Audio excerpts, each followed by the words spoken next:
এই জন্য হযরত আয়েশা রাদিয়াল্লাহু তাআলা আনহা বলেন, আমি আল্লাহর নবীর স্ত্রীদের মধ্যে সবচাইতে বড় ভাগ্যবান 5টি কারণে। কয়টি কারণ? আমি বড় ভাগ্যবান 5টি কারণে। সাহাবীরা জিজ্ঞেস করতেন, 5টি কারণ কি? কয়, প্রথম কারণ হলো আমি হলাম বিশ্বনবীর সবচাইতে অল্প বয়সী কুমারী স্ত্রী, আর কেউ সেই ভাগ্যে ভাগ্যবান হতে পারে না।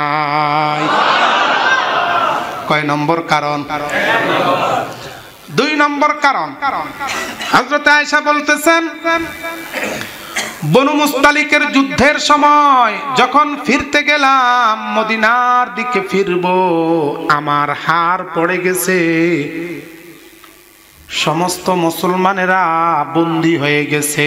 আমার হাড়ের কারণে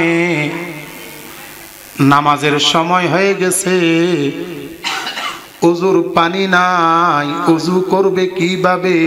আমার আল্লাহ আমার দিকে তাকাইয়া আমার জন্য তায়াম্মুম করার আয়াত নাজিল করে দিয়েছে। যার শানে, যার বিপদে আল্লাহ রাব্বুল আলামিন নজর করে তায়াম্মুমের আয়াত নাজিল করেন কোরআনের, তার চাইতে ভাগ্যবান আর কেউ হতে পারে? হযরত আয়েশা বলতেছেন, 3 নম্বর কারণ হলো মদিনার মুনাফিকেরা আমার ব্যাপারে তহমত দিয়েছে, মিথ্যাচার করেছে, জিনার অপবাদ দিয়েছে, ব্যভিচারের অপরাধ দিয়েছে। আমার পক্ষে কোনো সাক্ষী ছিল না, আমি জিনা করি নাই এই কথা বলবার মতো কেউ ছিল না। আমি ছিলাম বড় বিপদে। ওই মুহূর্তে আমার আল্লাহ আমার পবিত্রতা সম্পর্কে আমার পক্ষে সাক্ষীর ব্যবস্থা করে দিয়েছে। আমার আল্লাহ নিজেই কোরআনের আয়াতের মাধ্যমে আমার পক্ষে সাক্ষী পেশ করেছেন। সুবহানাল্লাহ। 4 নাম্বার হযরত আয়েশার বক্তব্য, আমি বিশ্ব নবী মুহাম্মদুর রাসূলুল্লাহ সাল্লাল্লাহু আলাইহি ওয়াসাল্লামের স্ত্রী ছিলাম। নবীজি যখন মারা যাবেন, সকল স্ত্রী কিন্তু আল্লাহর নবীর পাশে ছিলেন। নবীজি মারা যাবেন, নবীজি এক একজনকে ডেকে ডেকে এক এক কথা বলেন, কাউকে বা আখিরাতের কথা বলেন, সাহাবীদেরকে নামাজের কথা বলেছেন। আল্লাহর নবী ওই মুহূর্তে আমার কোলের মধ্যে ছিল। আল্লাহর নবী আমার কোলের মধ্যে ছিলেন।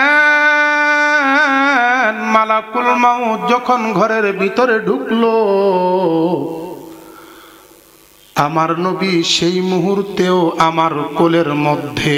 মালাকুল মাউত যখন আমার নবীকে নিয়ে যান, আমার নবী যখন দুনিয়া ত্যাগ করেন, দুনিয়া থেকে চলে যান, ওই মুহূর্তেও আমার নবী আমার কোলের মধ্যে ছিল।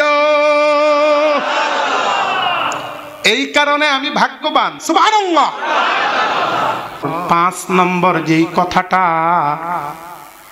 ও ভাই, হযরতে আয়েশা বলতেন আর কেঁদে ফেলতেন। কয় 5 নম্বর যেই কথাটা বিশ্ববাসী শুনে রাখো, আমার ঘরের মধ্যে শুয়ে আছেন বিশ্বনবী মুহাম্মদুর রাসূলুল্লাহ। আল্লাহু আকবার। বিশ্বনবীর কবর এখন যেখানে, সেটা হলো আয়েশার ঘর। কার ঘর? কার ঘর? বিশ্বনবী যেখানে শুয়ে আছেন, রওজায়ে আতহার যেটা, এটা অন্য কোন স্ত্রীর ঘর না, এটা হলো হযরতে আয়েশার ঘর।